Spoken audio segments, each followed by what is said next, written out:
Beneath the grey stone walls of the Tower of London lies a silence older than history. Itself a silence broken only by the ghosts of final footsteps.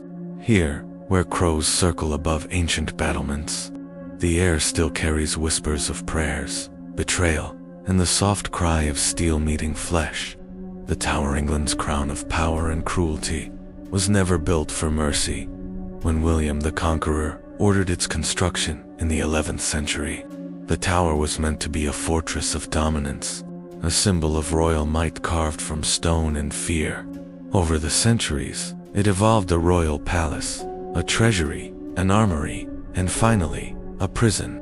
But by the late medieval age, its purpose darkened. Those who entered its gates with royal blood often left without their heads.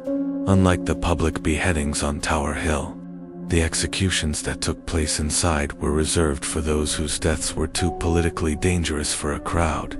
These were private deaths. Held within the tower's cold heart, a small patch of grass called Tower Green. It was here that the monarchy staged its most delicate acts of destruction, away from the roar of the people. The blade here served not just as punishment, but as a message. Even royal blood could bleed, and no tales better reveal the tower's silent hunger than those of Lady Jane Grey. Margaret Pole, and Askew, and Catherine Howard, 4 women whose ends were written not by their sins, but by power's paranoia. Lady Jane Grey, the queen who never wanted her crown, she was 16, barely a woman when the weight of England's crown was forced upon her head. Lady Jane Grey, known to history as the 9 Days Queen, never sought power. Yet power found her, and it devoured her.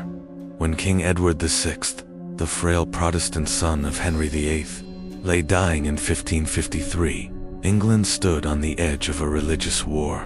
To prevent his Catholic half-sister, Mary Tudor, from taking the throne, Edward's advisors devised a desperate plan. Among them was the ambitious Duke of Northumberland, who saw in young Jane his son's wife, pawn to secure his Protestant legacy. Jane, pious and obedient, resisted, but her parents and counselors pressed her to accept. On July 10, 1553, weeping and trembling, she was proclaimed Queen of England. Her rule lasted just 9 days. Mary Tudor, rallying the country with cries of legitimacy and faith, seized power with swift force. Jane was captured, her fragile crown turned to iron chains. Imprisoned within the tower, she was treated respectfully at first.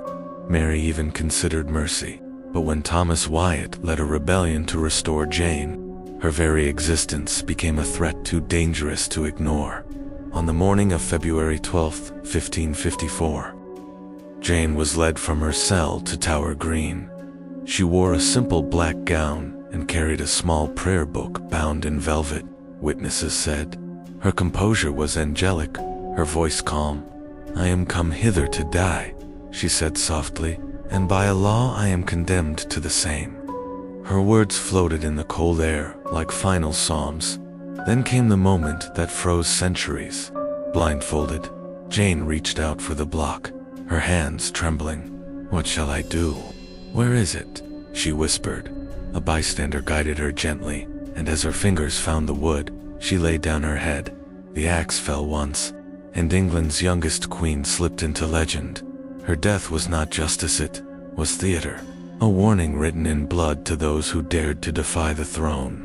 The tower had claimed another innocent soul. Margaret Pole, the countess who wouldn't kneel if Jane's death was tragic.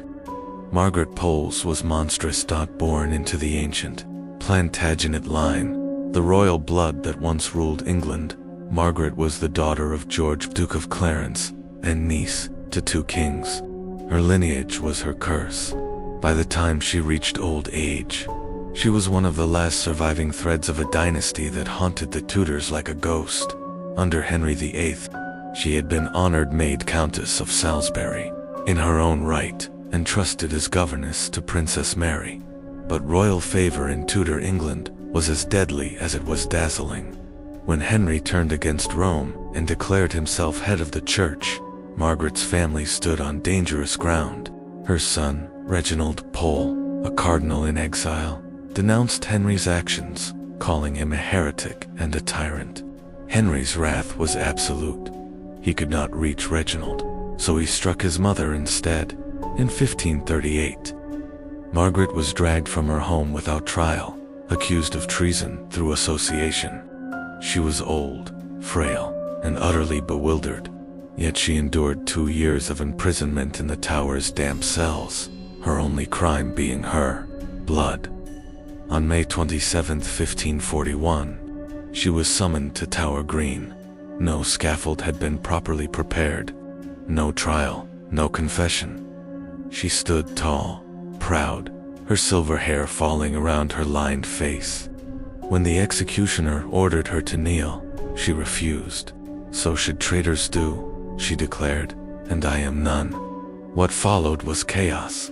The young executioner, untrained and terrified, missed his mark. It took multiple strikes to kill her. Chroniclers wrote that the Countess ran screaming around the scaffold as the axe tore at her flesh, the green grass turning red beneath her. Even her enemies turned away in horror. The execution was so savage that it echoed across Europe as a symbol of Henry's tyranny.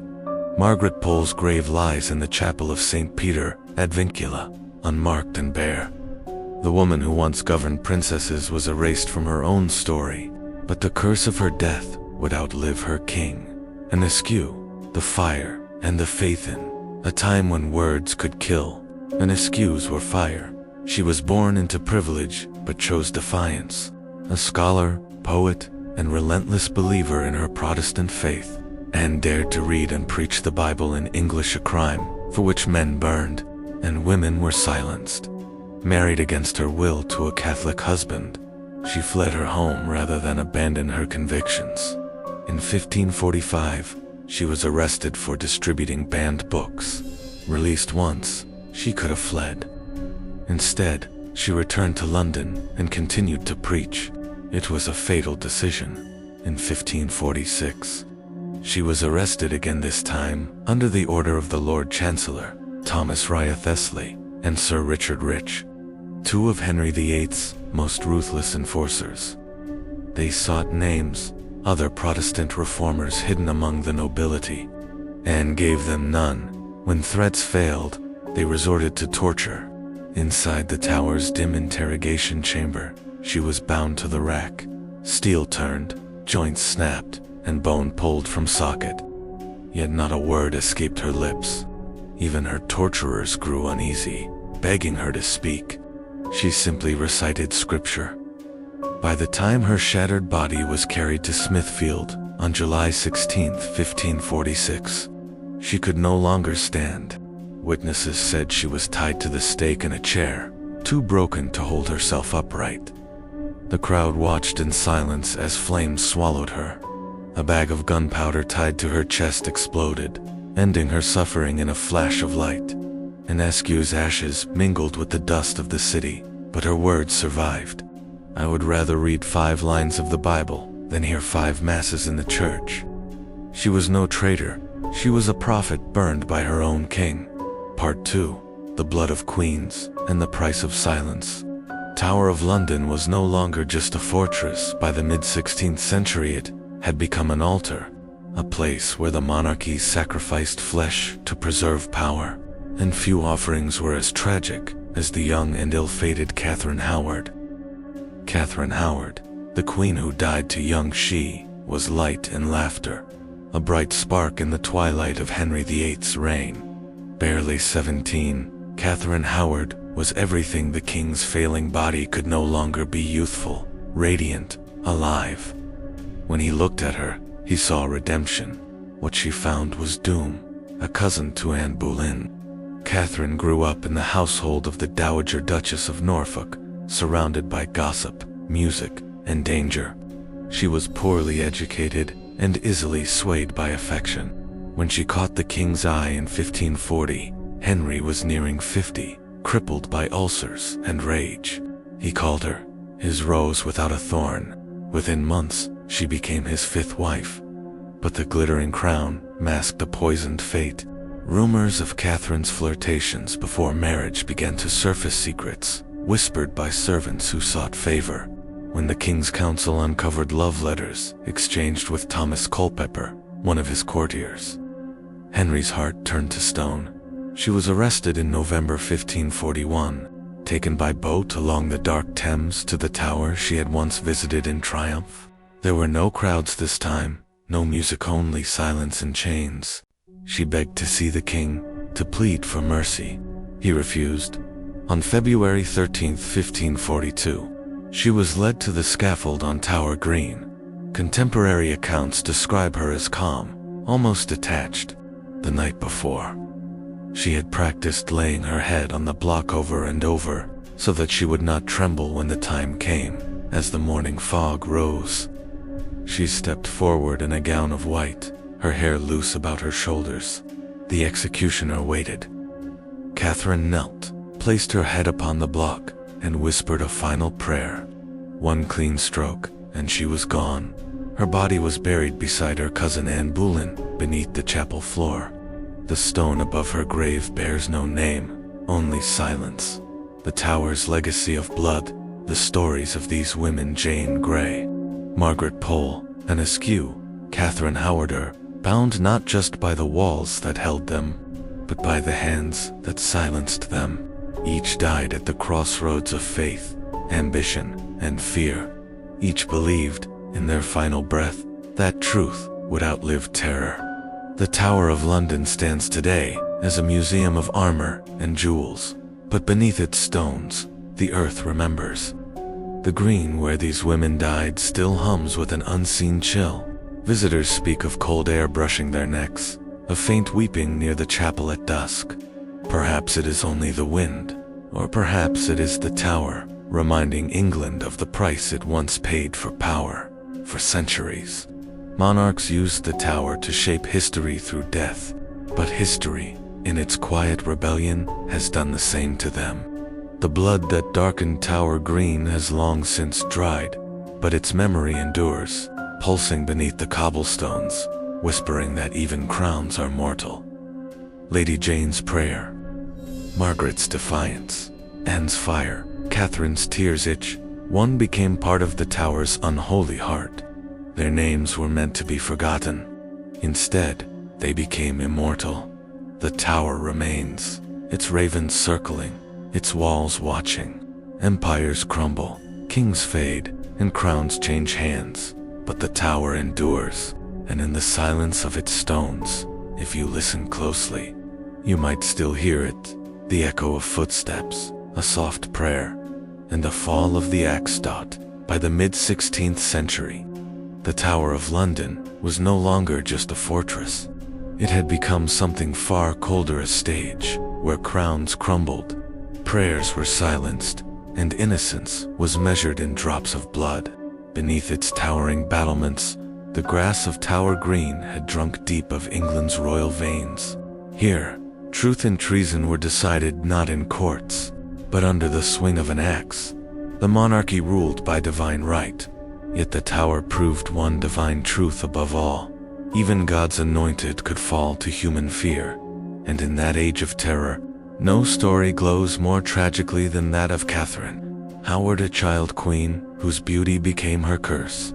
Catherine Howard, the queen who died too young. She was a girl born into glamour and ruin, a rose blooming too early among thorns of deceit. Catherine Howard was barely 17 when the King of England, Henry VIII, a man nearly 3 decades her senior, fell hopelessly in love with her. Catherine was the daughter of the powerful Howard family, cousins to the ill-fated Anne Boleyn. She had grown up in the chaotic household of the Dowager Duchess of Norfolk, where gossip was constant and moral guidance was scarce. Her laughter filled the halls, and her youth dazzled those around her. But in the Tudor court, charm was a weapon as deadly as the sword, and Catherine, though radiant, never understood how sharp it truly was. By 1540, Henry's marriage to Anne of Cleves had collapsed in humiliation. The king was bitter, aging, and diseased, his body swollen, his legs ulcered, his pride aching for renewal. Then Catherine appeared, soft-voiced, and sweet-faced, like spring after a cruel winter. Within months, Henry called her his rose without a thorn. He showered her with jewels and silks, declaring her his joy and comfort. But every rose in Tudor England had its shadow, the seeds of scandal before her marriage. Catherine's youth had been entangled in whisper-secret meetings, flirtations, and letters exchanged with young men of her household. Among them was Francis Derham, a name that would one day damn her. In another life, it might have been nothing more than youthful folly. But when a girl becomes queen, her past becomes treason. For a time, her reign was golden. The court adored her laughter, her music, her dances. Yet, even as she glided through palaces in gowns of white and crimson, enemies waited in silence. They watched, they listened, they remembered. Then came Thomas Culpeper, a charming courtier close to the king. He was handsome, ambitious, and dangerously familiar. What began as whispered conversations and midnight visits soon spiraled into scandal. Servants saw, courtiers gossiped, and the walls of the palace themselves seemed to hold their breath. When the Archbishop of Canterbury, Thomas Cranmer, received reports of Catherine's behavior, he hesitated, but the truth or something like it could not be buried. He presented the evidence to the king, and the world of Catherine Howard collapsed overnight. The fall Henry's rage was volcanic.